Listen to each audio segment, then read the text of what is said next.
talking about attachment styles, there are 4 different attachment styles. This is actually work that comes from the 1950s, and it's still relevant. It's still helpful.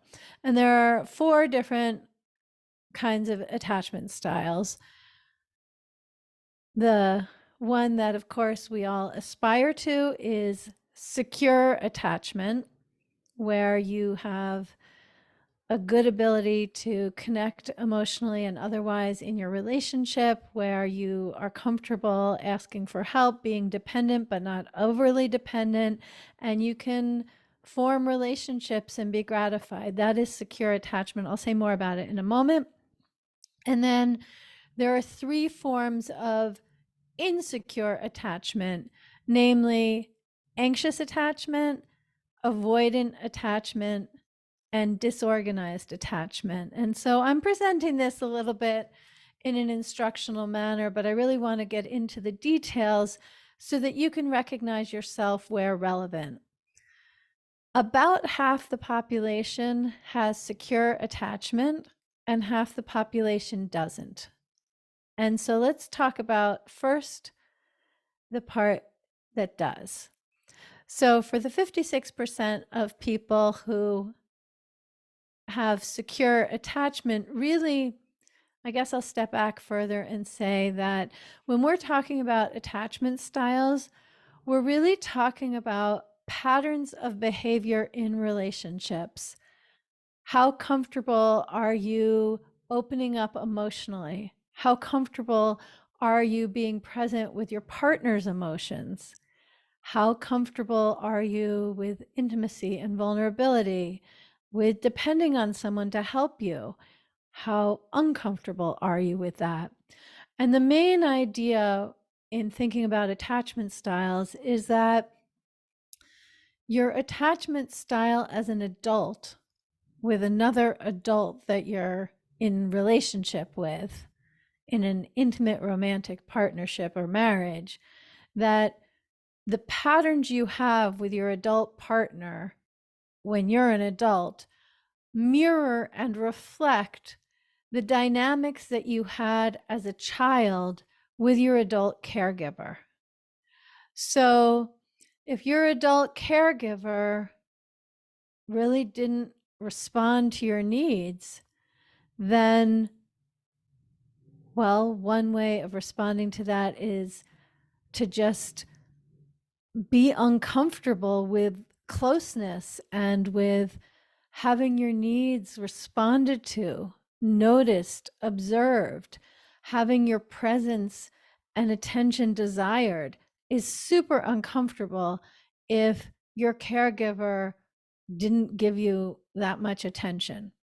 And what I'm describing now is the avoidant attachment style, where someone with avoidant attachment style has a fear of intimacy, is just not comfortable being too close or trusting others or trusting that someone else is going to be able to meet their needs. One of the hallmark signs for someone with avoidant attachment style is that they don't believe that being in a relationship, someone else is going to be able to meet their needs anyway.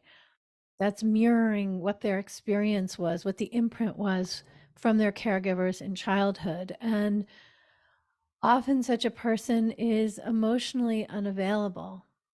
So someone who has avoidant attachment style is just less likely to lean in, to be responsive, to notice the other person when there's something emotionally uncomplicated. When someone with an avoidant attachment style gets stressed, they are going to be avoidant. They're going to go in a cave. They're going to take some space. They're going to just kind of ignore things and not respond. Not sure what to say. They just put their attention on other things.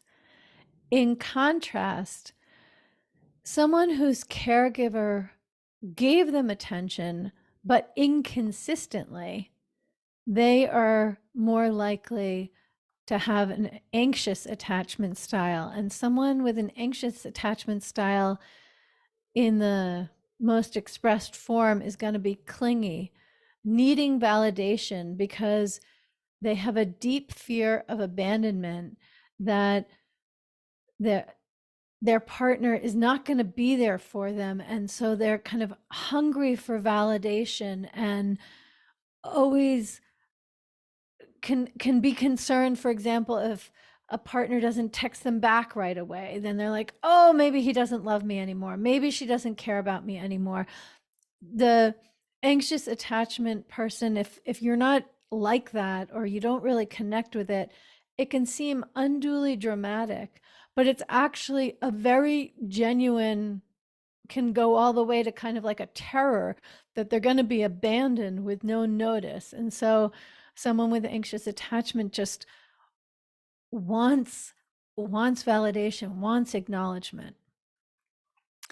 And the third insecure attachment style is disorganized. It's also called fearful avoidant, and it's really a blend of traits of both the anxious attachment style and the avoidant attachment style. But they can be conflicting tendencies, I'll just say. Someone with disorganized attachment, they can really crave affection. That's the anxious attachment style part of them speaking. And also really want to avoid affection. That's the avoidant attachment style speaking. They can be very, very hesitant to actually develop and participate in a romantic relationship, and yet the yearning to feel loved and cared for is very, very strong. So the disorganized attachment style is actually the least common, and it's also the most challenging to navigate because it's like push pull. I want you so close, but if you're close, I'm gonna really feel uncomfortable. Whereas the avoidant attachment, it's in a way more consistent, more clean, more clear. If there is trouble, they're more likely to avoid it and to just go off on their own and come back when they're feeling better and have no interest in actually unpacking the thing, because that's going to be too confronting, too uncomfortable to have that much emotional closeness. Whereas someone with anxious attachment is going to be much more likely to want to process things and get validation and get confirmation and talk through something multiple times because they're just hungry to truly feel loved and need that from the other person. And I want to really say that people can be extraordinarily high functioning and really very successful, good at sales, which involves a lot of relating to people, or a healthcare profession, or teacher. Like, people can interact with other human beings all day and be very successful at it. And it's just in their romantic relationship, in the adult form of intimacy that is comparable to the kind of relationship a child has with a caregiver, that these attachment styles can present themselves. And the other thing I want to say is that for someone who basically is high functioning and managing quite well in their life, these tendencies can be relatively dormant, I'll say, until there's stress.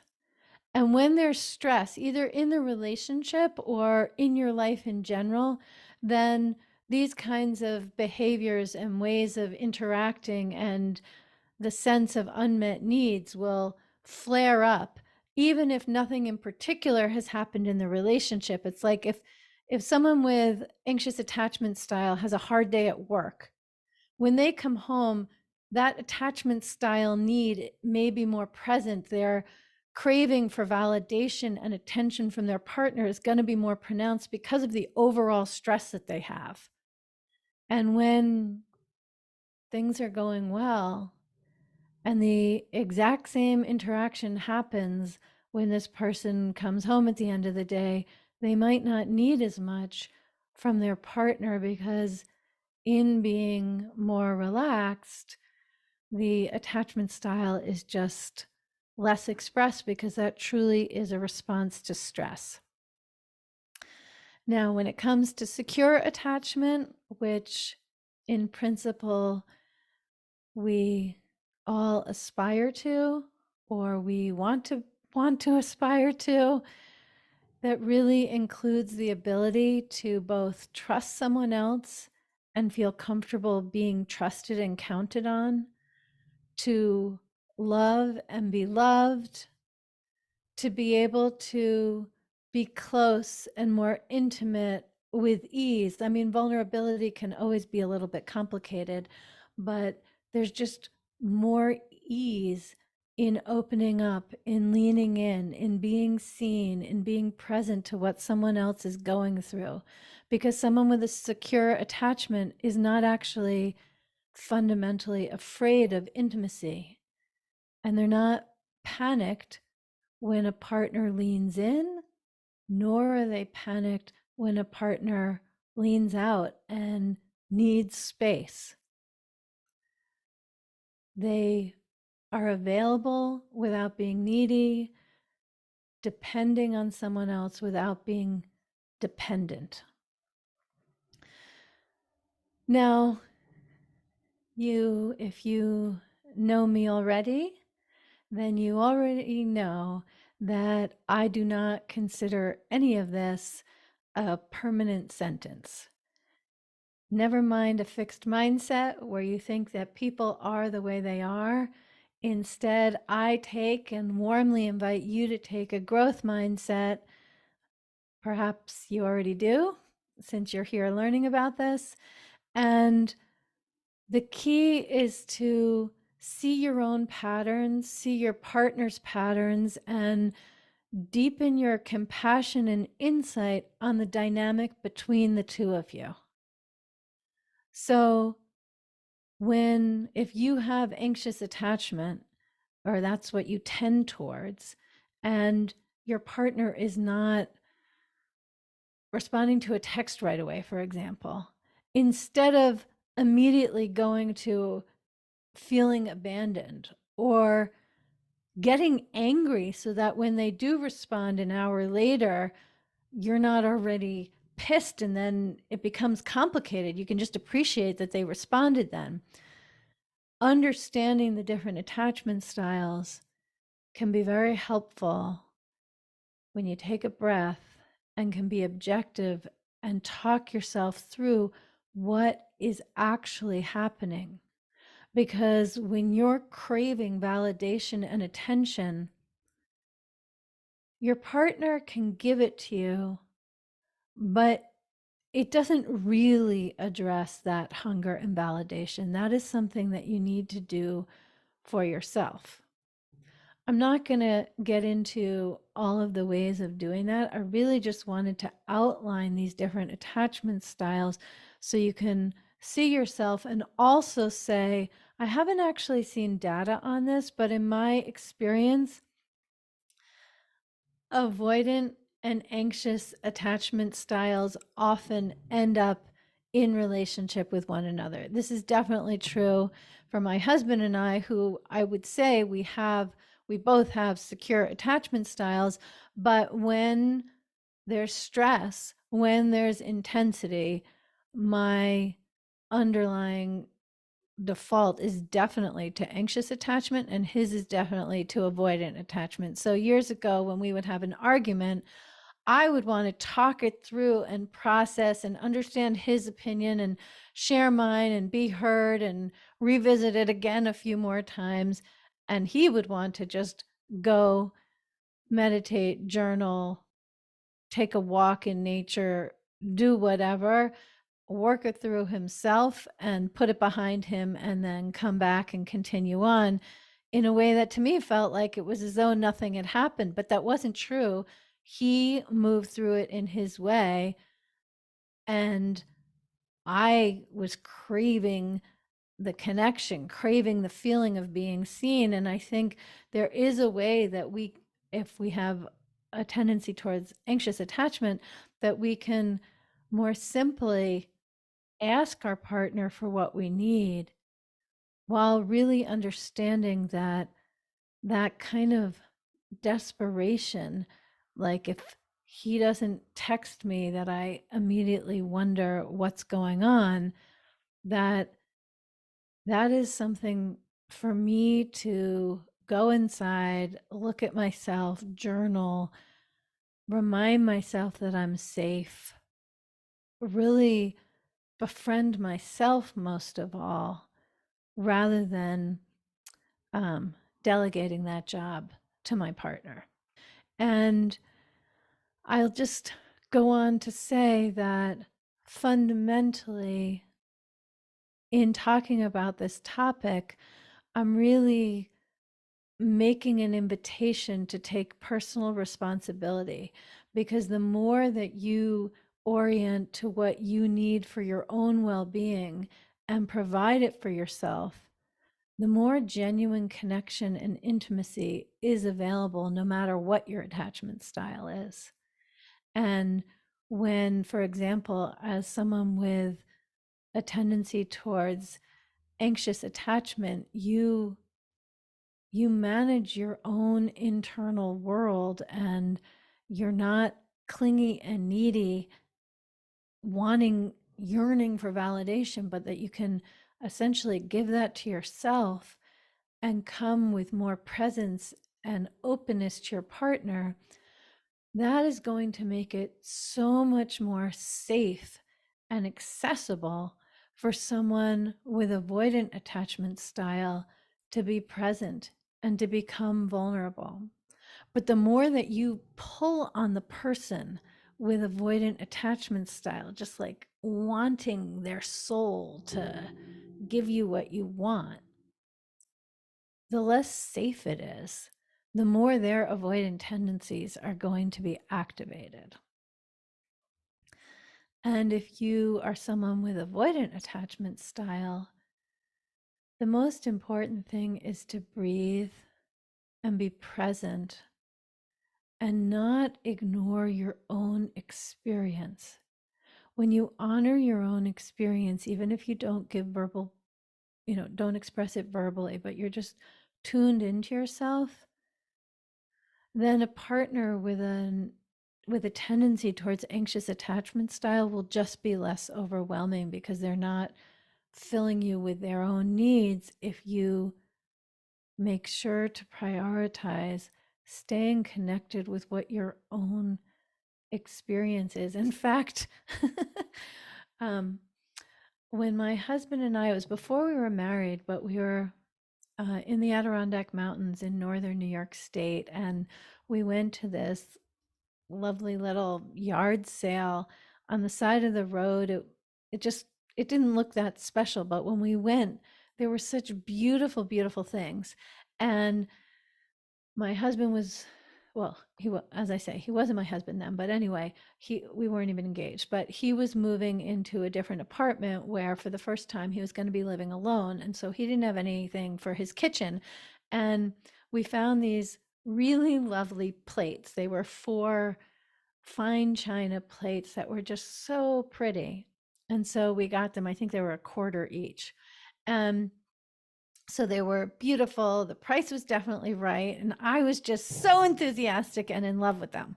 And so we got in the car with the 4 plates, and we're driving down this mountain road. And I I just was so enthusiastic, and in a way that I'm sharing as a tendency for anxious attachment. Being enthusiastic can certainly be secure attachment, but I was sharing it and I wanted him to join me in it.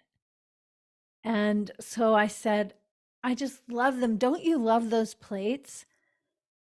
And he was like, like he didn't really answer. So I said it again, and I got louder, because his lack of joining me in my feeling was activating my anxious attachment style tendency.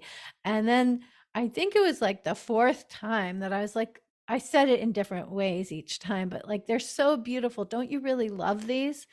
And he just looked at me and said, I don't know how I feel about them. I can't even feel how I feel about them because you're so loud. And sure, my volume was loud, but it really wasn't about like the how many decibels. It had to do with my emotional volume was loud, and he needed quiet in order to know what his emotional response was. And it was devastating to me when he said that, because it's like, I want to be expressed and I want you to join me and I want you to validate and make it clear that you love me. And here, join me in this wonderful world that I'm offering you. It did not feel like a wonderful world to him at all. He needed calm, he needed slow. Now, he has a black belt in karate. He's a Harvard graduate. He doesn't move through the world slowly, and he didn't then either. But when it comes to emotional intimacy and a kind of tender connecting, then he needed space and slowness in a way that it took a lot of growth for me to be able to offer. But once I did, he has learned to speed up and to know himself so much more fully. There are a number of basic ideas in thinking about attachment styles. First of all, the way that we interact with a partner, the way that we interact in our intimate relationships is predetermined until we change it. It's predetermined by how our caregivers interacted with us when we were young children. Because when we're born, we have both physical needs to be warm and well fed and diaper changed. And then we also have emotional needs. And whether our parents are responding to both our physical needs and our emotional needs, whether we're seen, acknowledged, and attended to, or not, or it's inconsistent, these are the things that contribute so profoundly to how we then interact with a spouse or committed partner, which is the relationship which, for our unconscious, is most akin to the relationship we have with a caregiver. Of course, the parent child dynamic is in so many ways completely different than the one between two adult, intimate, romantic partners. But in terms of the degree of closeness, in terms of how well you can be known and know another, that to our unconscious feels most similar in our intimate relationship as it did to when we were taken care of by our caregivers, when our patterns were established and imprints laid on how we respond based on how our caregivers were. So again, there's secure attachment when your emotional needs and physical needs were well attended to, where you could trust that your caregiver was going to attend to your needs, was going to be there for you, not smother you and use you for their own purposes, not avoid you, but be there when you have a physical need or an emotional need. Then your caregiver, or in adulthood, you trust that your partner will be there for you. And sure, your partner may disappoint you sometimes, and sometimes you don't feel your needs are met. That's inevitable. But by and large, internally, you orient to the other person in your life being someone who cares and will be doing their best. And then there is insecure attachment, where you're just not secure that the other person is going to be there for you. And there are three different ways that that shows up. There's anxious attachment, which really comes when a caregiver is inconsistent, when they're unpredictable. Sometimes they're there for you, sometimes they're not. And really, no parent is perfect. Like, we're looking at this from the child's point of view, but if you look at it from the parent's point of view, like, of course that's going to happen. You cannot anticipate every need and fully attend to it. That's just not one of the options. So there are degrees by which all of the insecure attachments can be formed. But fundamentally, with anxious attachment, it's because the caregiver is inconsistent and unpredictable. And so then in adulthood, that shows up with a kind of neediness or clinginess and a fear of abandonment, because you never know, is your partner going to be there for you? You want validation, reminders that you're lovable and worthy, because you can have low self-esteem and feeling like you're not good enough for someone to really truly be there for you. And so you want to get reinforcement, and that can be just stating needs. Please tell me you love me more often. And it can become a kind of clingy obsession where when your partner's doing something else, you feel the attention off of you, and it makes you really terrified that you will end up being abandoned. So that's anxious attachment. Then there's avoidant attachment, which emerges because parents, caregivers don't attend to emotional needs. So someone who has avoidant attachment may well have their diaper changed regularly and their meals at a warm temperature in a timely manner. Like, physical needs are met, but emotional needs are not.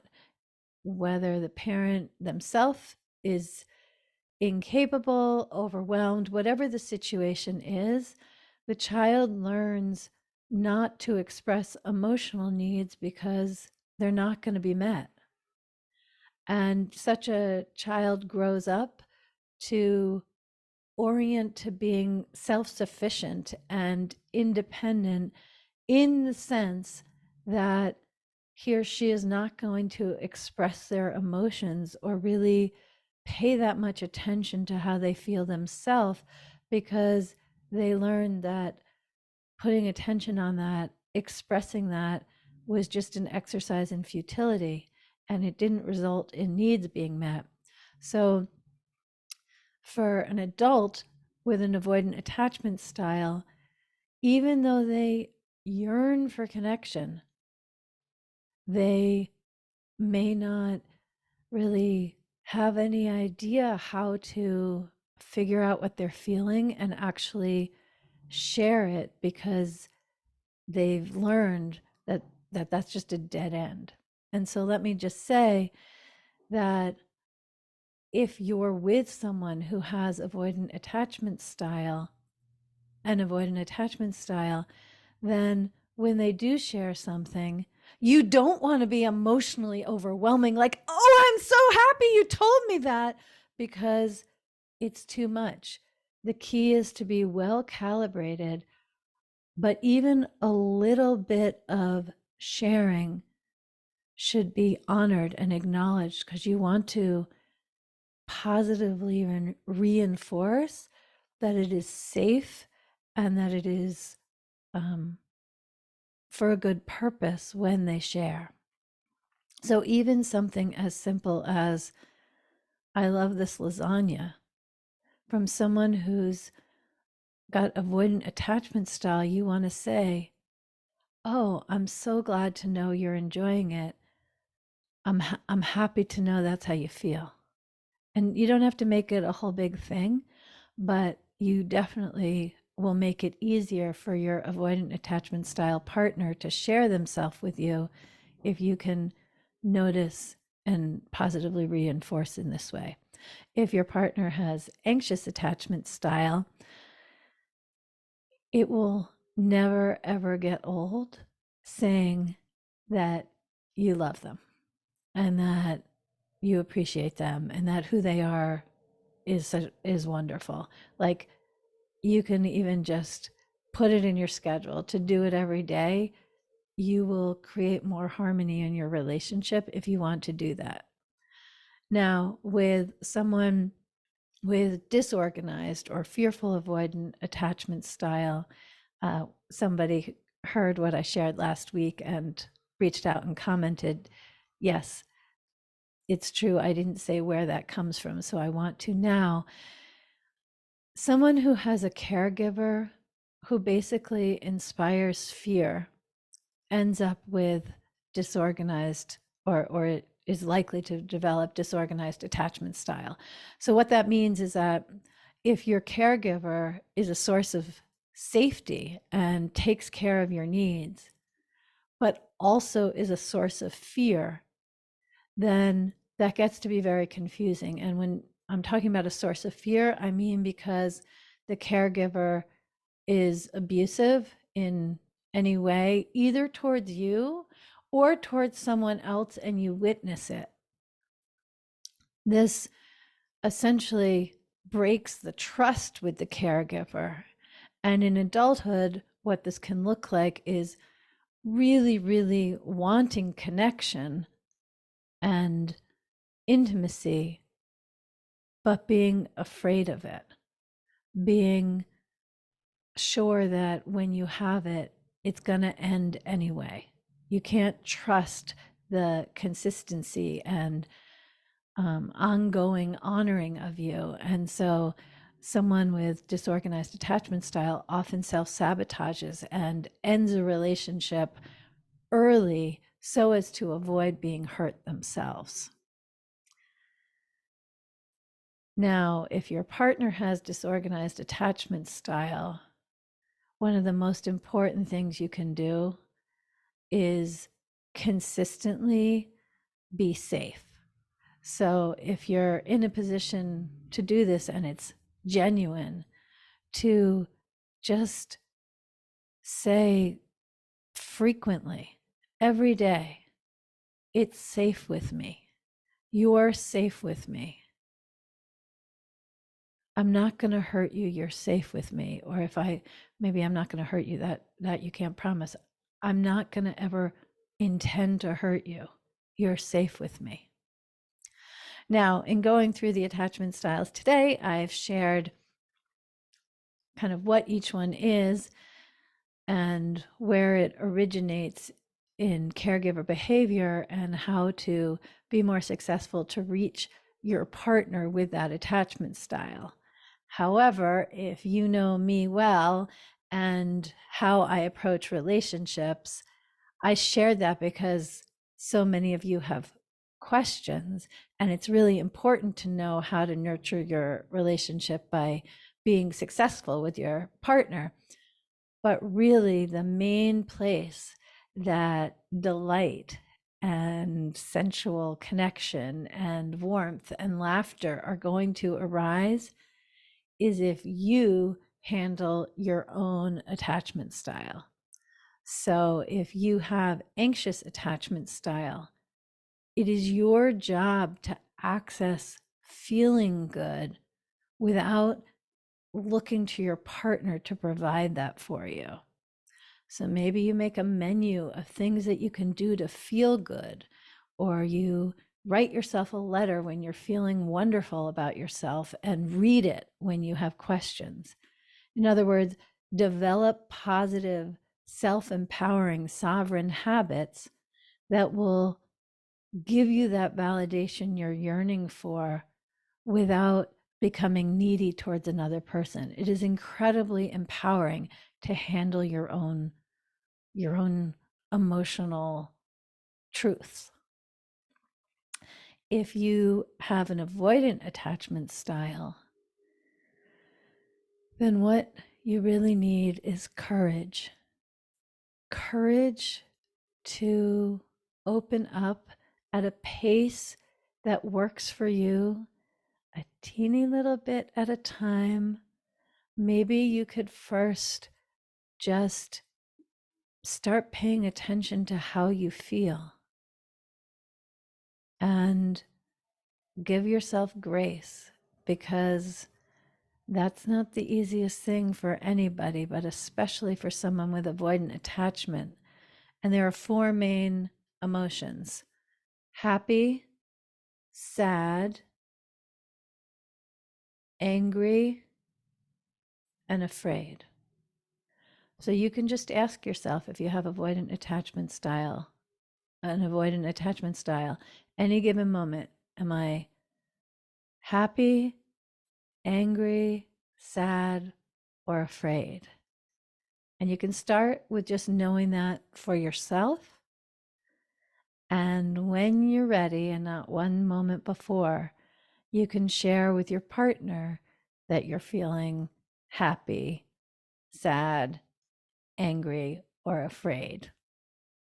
And that that will bring you so much more of what you want in the way of connection at a pace that you can manage, so that you're well calibrated each step of the way. Yes, it will be uncomfortable, but it will be manageable. And if your partner has an avoidant attachment style and starts doing this, all you need to say is, thank you so much for telling me. I'm glad to know it. That is you contributing to someone with avoidant attachment style, understanding that their emotional needs matter in your relationship. And if you have disorganized attachment style, then start looking for evidence that there are people in your life you can trust. It might even just be your mailman, if your mailman comes and is friendly when they drop off the mail. It might be one of your siblings or a friend. It's going to be hardest to learn to trust that with an intimate partner, but not impossible. But you need to evolve into being someone who trusts the experience while it's happening, rather than anticipating that the problematic behavior is right around the corner.